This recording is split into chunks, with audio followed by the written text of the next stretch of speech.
이 두 가지만 보면 크게 오판할 수가 있어요. 왜냐하면 변동성이 앞으로도 그거에 따라서 커질 수가 있기 때문에. 네. 그래서 트럼프 당선인이 아니었다면 이 얘기를 하지 않았을 것으로 저는 생각합니다. 아하. 예, 이건 이제 내 문제가 아니라 당신 문제야 이렇게 떠넘긴 것으로 저는 생각을 해요. 기자회견도 다른 이야기도 많이 나왔는데 하필 이제 대선주와 이제 껴있다 보니까 그렇죠. 너 트럼프가 그만두라고 하면 그만둘 거야? 이게 제일 화제가 많이 된 것 같아서 이번 기자회견은 좀 독특했다고 생각해요. 왜 그러냐면은 트럼프 관련 질문. 왜냐면 하루 건너서 미국의 그 대통령이 사실상 이제 차기 대통령의 당선인이 결정되지 않았습니까? 네. 그런 모습도 있었고요. 두 번째는 뭐냐면 그래서 그런 거에 관한 그 질문을 짓궂게도 기자분들이 많이 하셨어요. 맞습니다. 예, 뭐 특히 하나 예를 들면 뭐 많이 이제 그 기사화되긴 했지만 트럼프 당선인이 사임을 종용한다면 단연코 노라고 하겠다. 네. 그리고 또 기자가 한 번 더 물어봤습니다. 네. 트럼프 당선인이 대통령의 권한으로 당신을 경질한다거나 강등, 그죠? 디모트 시킬 때는 어떻게 할 것이냐. 그랬더니 법적으로 권한이 없대요. 네. 예, 그렇게 얘기를 했고요. 하나 또 뭐 중요한 거는 뭐냐면 그 미국의 재정 적자에 대해서 발언을 한 겁니다. 사실상 미국의 재정 적자는 굉장히 지금 안 좋은 상태예요. 무역 적자도 심각하고요. 그렇죠. 지금 저는 앞으로 이제 얘기를 드릴 텐데 환율과 금리의 경로가 앞으로 2025년에 어떻게 가야 될지를 볼 때는 반드시 지금 미국의 무역 적자 상황, 그 다음에 부채 한도를 보아야 합니다. 네. 그것을 보지 않고 트럼프의 정책, 현재 그리고 금리, 미국 국채 수익률의 방향 이 두 가지만 보면 크게 오판할 수가 있어요. 왜냐하면 변동성이 앞으로도 그거에 따라서 커질 수가 있기 때문에. 네. 그래서 그것을 의식한 탓인지 파월 의장은 자신의 권한 바뀐 재정 적자를 말하게 됩니다. 보통 통화 정책이 아닌 것은 얘기하지 않지 않습니까? 네네. 왜냐하면 이것은 미국의 재무부가 관장하는 거예요. 미국의 재정 적자. 이건 트레저리 문제 아닙니까? 네. 그런데 이거에 대해서 미국의 그 피지컬 데피시트라고 하죠. 네. 이 재정 적자 증가가 앞으로 굉장히 문제가 된다는 얘기를 서슴지 않고 하게 됩니다. 아무래도 뭐 금리나 인플레이션에 대한 영향을 당연히 받을 수밖에 없으니까 뭐 건드린 거 아니겠습니까? 그래도. 뭐 그렇죠. 네. 그게 되게 중요한데 일반적으로 재정 적자를 예전에는 행정부가 관련됐을 때는 그건 나의 그렇죠. 소관이 아니다. 예. 여러 번 이제 그랬었죠. 커트를 했거든요, 단칼에. 맞습니다. 근데 이것을 얘기한 것은 트럼프를 의식한 것이 아닌가 이런 생각이 들어요. 네. 트럼프 당선인이 아니었다면 이 얘기를 하지 않았을 것으로 저는 생각합니다. 아하. 예, 왜 그러냐면은 이건 이제 내 문제가 아니라 당신 문제야 이렇게 떠넘긴 것으로 저는 생각을 해요. 그러니까 저희가 소위 그냥 일반 그 시장도 당연히 그 걱정을 했었거든요. 뭐 적자 재정이 늘어나면 당연히 국채 발행이 늘어나고 그러면 이제 금리가 높아질 테니까 인플레이션 다시 자극하는 거 아니냐? 뭐 관세 때문에서라도 인플레이션 이렇게 압박하는 거 아니냐? 이런 그러니까 표면적인 내용들을 많이 얘기를 했는데 이거 트럼프가 아니었다면 파월도 굳이 이제 재정 적자까지는 포인트 짚진 않았을 텐데 결과 이렇게 되니까 파월도 얘기는 한 거다. 네. 나름 이것도 그러면 신경전이라고 봐야 됩니까? 저는 그렇게 봤어요. 왜 그러냐면 지금 재정 적자, 뭐 국채 발행 문제에 대해서 이때까지 얘기한 적이 있습니까? 저는 없다고 생각하는데요. 그리고 그런 문제를 얘기하면 그것을 이제 재무부의 소관이다. 특히나 뭐 예를 들면은 다른 행정부의 문제라든가 아니면 재무부의 문제 이런 것들에 대해서는 이때까지는 굉장히 거리를 두고 건드리지 않는 모습을 둬왔는데 그럼요. 지금 내년에 지금 이제 미국의 그 국채 발행량이 굉장히 많습니다. 네. 상당히 지금 적자가 커지고 있는 건 사실이에요. 그리고 내년 중반 정도 되면 미국의 부채 한도 있지 않습니까? 2년 전에 사실 부채 한도 타결됐을 때 네. 굉장히 우여곡절이 크지 않았습니까? 맞습니다. 뭐 공화당계 하원 의장이 뭐 초이후에 그만두는 그런 사태도 있었고요. 네. 등등등 마무리가 됐었는데 지금 이 부채 상한이 거의 내년 중반 정도면 다시 상한에 올 수도 있다는 생각이 들어요. 지금 그 추세라면 굉장히 빨리 늘어나고 있습니다. 네, 네. 이 부채 상한을 갖다가 연장하기 위한 이러한 논의가 내년에는 있을 수도 있어요. 그래서 1월 달에 땡 하고 이렇게 백악관에 트럼프 당선인이 들어서자마자 2월, 3월에 벌써 부채 한도의 문제를 거론을 할 수도 있습니다. 그건 뭐냐면 지금 채 3개월 정도 일하지도 않았는데 새로운 대통령이 예. 예를 들면 정부의 셧다운 문제를 다시 고민해야 될 수도 있는 그런 상황에 놓이게 될 수도 있는 거거든요. 예. 그래서 그거에 대해서 미리 트럼프 당선자에게 이러한 것을 좀 생각해 보라는 그런 취지로 우회적으로 얘기한 것이 아닌가 그런 생각도 들어요.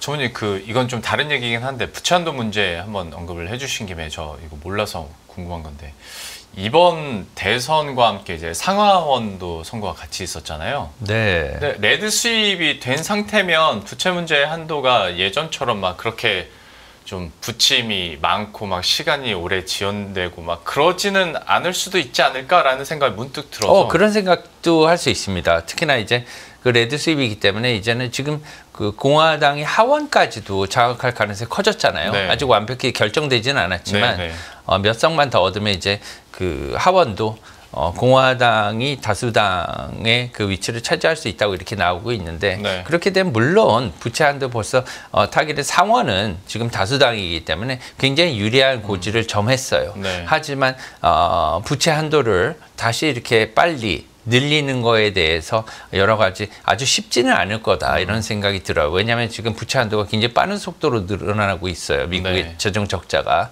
특히나 지금 금리가 매우 높습니다. 이제 기준금리가 매우 높다 보니까 지금 발행될 때는 이제 시장 수익률에 따라서 발행이 되겠죠. 네. 그렇지만 시장 수익률도 보시면은 지금은 뭐 10년물이 지금 오늘 기준 4.3% 네. 이상 이 정도면 상당히 높은 금리거든요. 예. 지금 2년, 3년 전에 비해서 굉장히 높은 수준의 재정 적자 특히나 이자를 부담을 하고 있는 겁니다. 그래서 네. 평균 이자가 지금 4% 가까이 이르렀어요.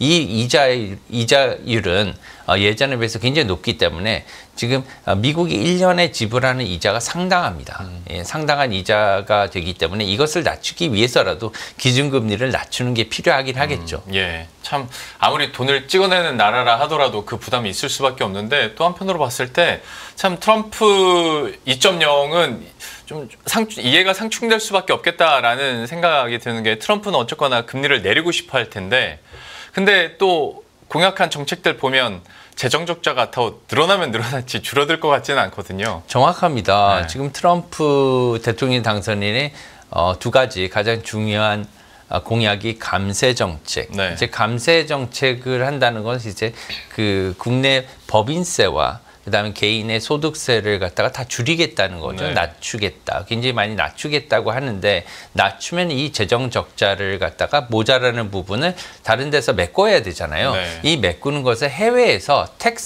관세로 메꾸겠다는 거예요. 그렇죠. 예, 관세로 메꾸겠다. 왜냐하면 부자 증세도 안 하겠다 그랬으니까 네. 이것을 감사를 다 해주면은 그만큼을 이제 관세로 얻어야 되는데 관세를 갖다 부과하게 되면 일단은 인플레이션이 많이 높아지게 됩니다. 그렇죠. 수입 물가가 늘어날 수밖에 그죠. 없죠. 네. 이제 인플레이션이 늘어나게 되고 인플레이션이 커지게 되면 일단 기준금리 인하가 조금 더디게 되겠죠. 그렇기 때문에 금리 인하가 쉽지가 않아서 천천히 인하를 하게 되면 그만큼 뭐 이자가 계속해서 높은 이자가 나가게 되는 어떻게 보면 약간 상충되는 그런 상황이에요. 그래서 네. 트럼프가 원하는 그러한 관세 정책이 사실은 잘 이루어지기 위해서는 두 가지 조건이 있습니다. 그게 뭐냐면은 금리 인하가 일어나야 돼요. 네. 금리 인하가 일어나야지 공약이 이제 Make America Great Again이라는 게 잘 되겠죠. 왜냐하면 경기가 살아나야 되니까. 네. 그래서 금리가 낮아져야 되고요. 두 번째는 환율이 내려가야 돼요. 약달러가 일어나야지 네. 이것이 잘 실천이 되게 됩니다. 사실은. 네. 지금 추구하는 강달러 정책 하에서는 트럼프 대통령 당선인의 공약이 어려운 게 뭐냐면 수입 물가가요. 굉장히 비싸져야지요. 비싸져야지 관세도 많이 거치게 되고요. 그렇게 되면은 국내에서 그만큼 비싸졌기 때문에 미국의 국내에 와서 다른 기업들이 해외 기업들이 공장을 짓고 거기서 생산해서 팔게 되거나 아니면 예를 들어서 가스나 석유만 하더라도 일단 수입 물가가 비싸야지 미국의 셰일가스를 쓰게 되고요. 네. 이런 거거든요. 네. 그렇기 때문에 일단은 수입 물가가 비싸지려면은 달러가 약세로 돌변해야 됩니다. 네. 그렇기 때문에 약세로 변해야지 이것이 되고요. 또 한 가지 세 번째 이유를 들자면 미국의 무역 적자 있지 않습니까? 예. 지금도 지금 미국의 재정 적자뿐만이 아니라 무역 적자도 기하급수적으로 늘고 있습니다. 이 미국의 그 무역 적자 또한 가장 큰 문제가 달러 강세 때문이거든요. 예. 그래서 이 달러 강세 때문에 수출이 조금 어려운 게 사실이에요. 왜냐하면은 수출 품목의 가격 경쟁력에서 미국 품목들이 어려움을 겪을 수밖에 없거든요. 저희가 와인을 하나 사 먹어도요. 요새 네. 그 나파밸리 와인이요. 네. 프랑스 와인보다 상당히 비싸졌습니다. 아. 예, 제가 좋아하는 와인들이요. 한 10년 전에 이렇게 본다면 미국산 와인들보다 상대적으로 옛날에 굉장히 그랑크리라든가 그랑크리 레벨은 아니지만 굉장히 그 좋은 와인 있잖아요. 네. 이런 와인들이 프랑스 와인들은 상당히 안 오른 반면에 이태리 와인들이라는 거는 뭐 그렇게 많이 올랐다고 생각이 안 들어요. 네. 뭐 신세계 와인들이라. 근데 미국 와인은 나파밸리 와인은 특히는 너무너무 많이 올라가지고요. 사 먹을 수가 없을 정도입니다. 그렇기 때문에 가격 경쟁력이 제가 봤어도 이렇게 미국 외 와인을 고르게 돼 있거든요. 이런 것들에 뭐 이제 무역 적자로 이어지는 거죠. 그렇기 때문에 트럼프 정책이 잘 이루어지려면 이 세 가지가 있어야 된다고 생각합니다. 직접 물가를 체감을 하시는군요. 네, 또 예. 와인에 대해서. 근데 말씀하신 부분, 그러니까 이제 트럼프가 하고자 하는 방향성에 비해서 당선된 지 물론 뭐 며칠 안 되긴 했습니다만은 당선 결정이 되고 한 3, 4일 동안 시장 보면 지금 돌아가는 상황은 정반대인 것 같습니다. 10년물 국채도 4.3에 달러는 105까지 지금 올라가 있는 상황이고 네. 과연 이게 잠잠해질 수 있을지 모르겠습니다만은 또 그래서 듣다 보니 아까 파월은 재정 적자, 재정 쪽으로 잠깐 워딩을 했다면 그러면 트럼프 2.0 시대에 트럼프 대통령이 다시 통화 정책을 직접적으로 그러니까 뭐 금리 인하 압박을 좀 직접적으로도 할 수 있다고 보십니까? 이거는 그냥 개인적인 생각일 수밖에 없는데. 네, 일단은 이제 뭐 한번 볼까요? 이제 그 14페이지를 보시면요. 네. 이게 이제 그 트럼프 당선인이 당선되기 전부터 이제 그 당선 가능성하고 미국채 10년 수익률에 이렇게 그 상관성을 이제 보여주고 있어요. 비슷하게 갔죠. 네. 근데 마지막에는 좀 괴리가 났습니다. 이렇게 네. 마지막에 괴리가 난 게 뭐 이제 해리스 그 후보하고 트럼프 후보하고 마지막에 거의 비슷하게 갔어요. 예. 여기 보시면은 이게 이제 여론조사 결과거든요. 여기 보시면 7월부터 시작해서 8월, 9월, 10월 이제 트럼프, 해리스, 트럼프 그다음에 접전이었어요. 그래서 네. 5일날 당일날은요. 54 대 54. 이게 배팅 라인입니다. 배팅 네. 라인. 예. 배팅 라인인데 야, 똑같이 이렇게 누가 이길지 모른다는 이제 박빙이었습니다. 네. 여론조사 결과는. 그런데도 불구하고 금융시장은 조금 달랐어요. 생각이. 이거 보세요. 당선 가능성은 떨어졌는데 오히려 미국채 수익률은 올랐죠. 예. 그래서 우스갯소리로 여론조사 기관들은 트럼프를 안 믿었지만 네. 시장은 트럼프 당선 가능성을 믿었다는 거예요. 맞습니다. 네. 출구조사 결과도 해리스가 우세한 걸로 나타날 때도 비트코인 가격은 오르고 있더라고요. 그죠. 네. 그래서 금융시장이 더 정확하지 않았느냐. 맞습니다. 예, 금융시장이 더 원한 게 아니라 그만큼 빨랐던 거죠. 네. 그러면서 트럼프 대통령이 후보가 당선됐을 가능성에 리스크에 더 집중하는 모습을 보여준 게 사실이에요. 그래서 이렇게 오르고 난 다음에도 계속 지금 유지하고 있는데 가장 큰 문제는 뭐냐면 관심사는 좀 전에 그 팀장님께서 여쭤봤듯이 계속 네. 이런 상황이 계속 될 것인가, 예. 어떻게 앞으로 흘러갈 것인가 이게 가장 큰 관심사 궁금하죠. 아니겠어요? 네. 그죠? 예. 이런 것들을 우리가 좀 생각해 보려면 조금 뭐를 볼 필요가 있어요. 지금 보시면 예. 장단기 금리 차를 한번 봐야 돼요. 이게 10년물, 2년물의 금리 차인데요. 예.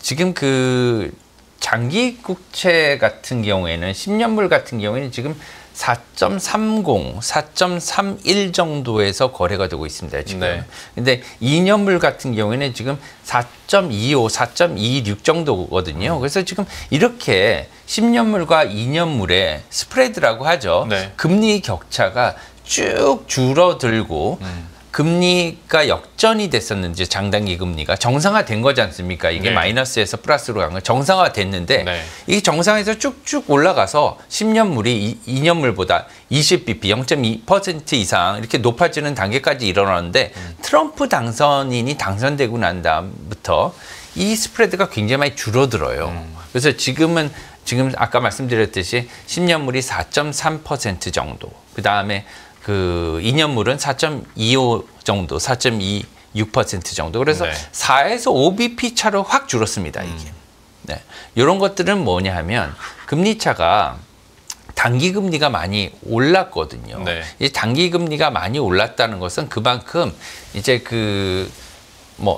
우리가 소위 단기 금리가 줄어들면 낮아지면은 위험 자산에 투자를 많이 하게 되는 그런 성격이 있습니다. 예, 그렇게 돼가지고 이제 장기 금리가 상대적으로 이제 높은 편이다, 더 벌어진다. 이런 것은 뭐냐면 이제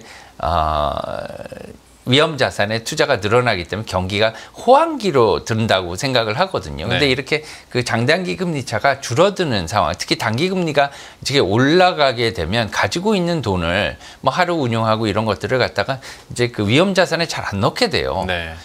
하루만 줘도 이게 4% 주는데 뭐하러 내가 거기 넣나 이거죠. 네.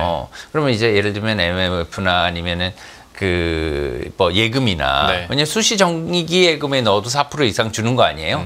이런 쪽에 들어가다 보니까 상대적으로 주식이나 아니면은 어떤 위험 자산에 있어서는 그렇게 좋은 상황은 아닙니다. 지금 네. 이제 계속해서 주식이 오르는 이유는 뭐냐 하면 지금 연준이 금리 인하를 계속 하고 있어서 그런 거거든요. 예. 그래서 금리 인하가 계속된다면 단기 금리가 이렇게 올라가는 것은 조금 이례적이다. 조금 맞습니다. 내려와야 되는 상황이다. 그래서 네.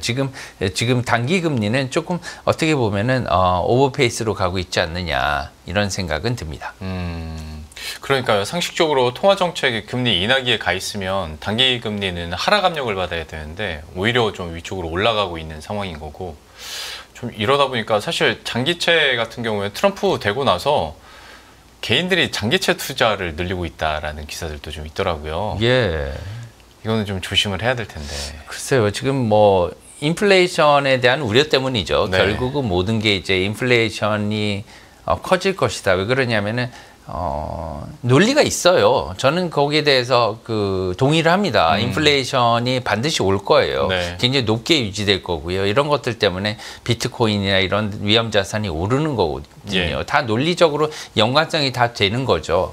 그래서 지금 인플레이션이 계속해서 높게 유지가 된다면 금리 인하를 갖다 연준이 할 수가 없을 것이다. 이렇게 생각하는데 연준은 또 계속해서 이번에도 25bp를 내리면서 네. 금리 인하 기조를 계속 갖고 가겠다고 한 거거든요. 네. 그러니까 주식이 좋을 수밖에 없는 거죠. 계속해서 금리 인하하겠다고 하니까 인플레이션 문제 없다 이렇게 얘기한 거잖아요. 아까 예. 보셨듯이 인플레이션 문구를 2개 다 삭제하지 않았습니까? 예. 이것은 이제 강한 성장에 대한 그런 믿음으로 보답하겠다는 거예요. 네, 네. 그러니까 주식시장 참여자들은 특히나 미장이라고 하더라고요. 미국 시장을. 이제 미장에 투자하시는 분들은 지금 당장 돈을 뺄 이유가 없는 거죠. 이런 상황에서. 그리고 12월 달에도 잘은 모르겠습니다만 이러한 기조하에서 25bp의 추가 인하가 계속될 가능성이 더 높다고 봅니다. 지금 시장에서는 지금 어느 정도 금리 인하를 예상을 하는지를 지금 저희가 좀 예상을 할 수는 있어요.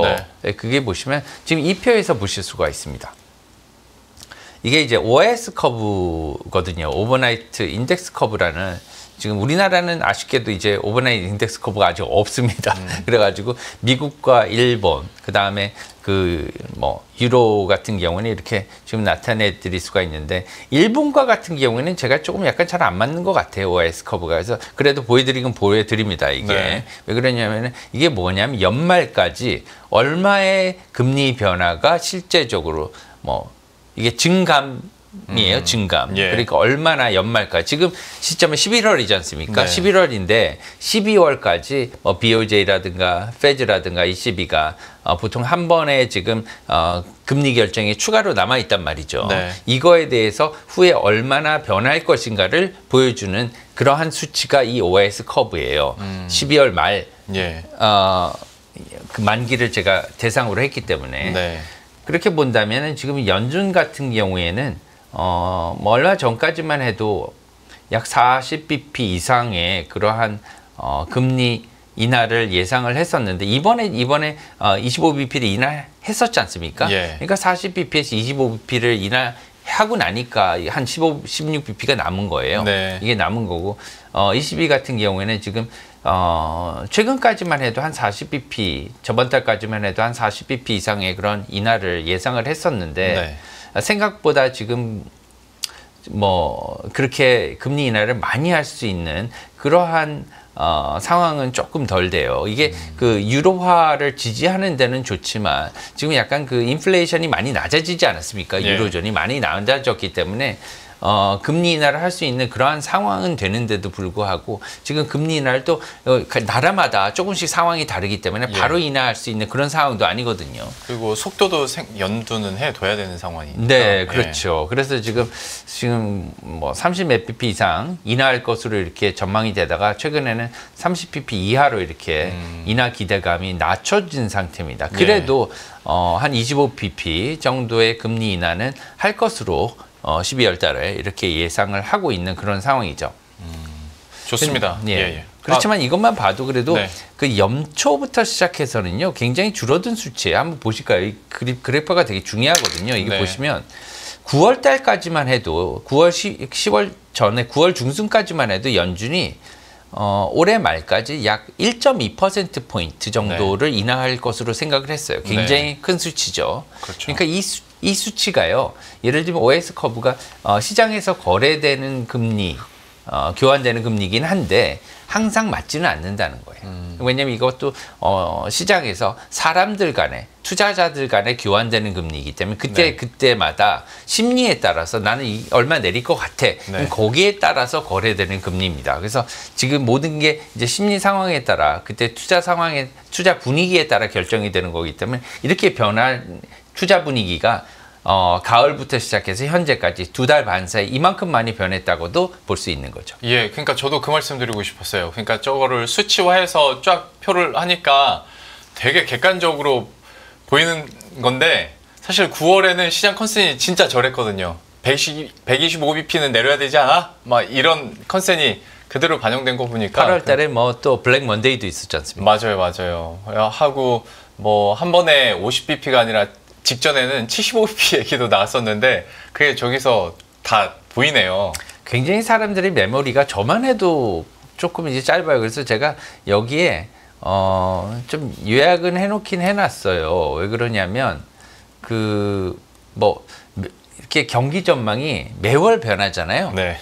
그래서 한번 그 서머리는 한번 해드릴게요. 여기 한번 보시면.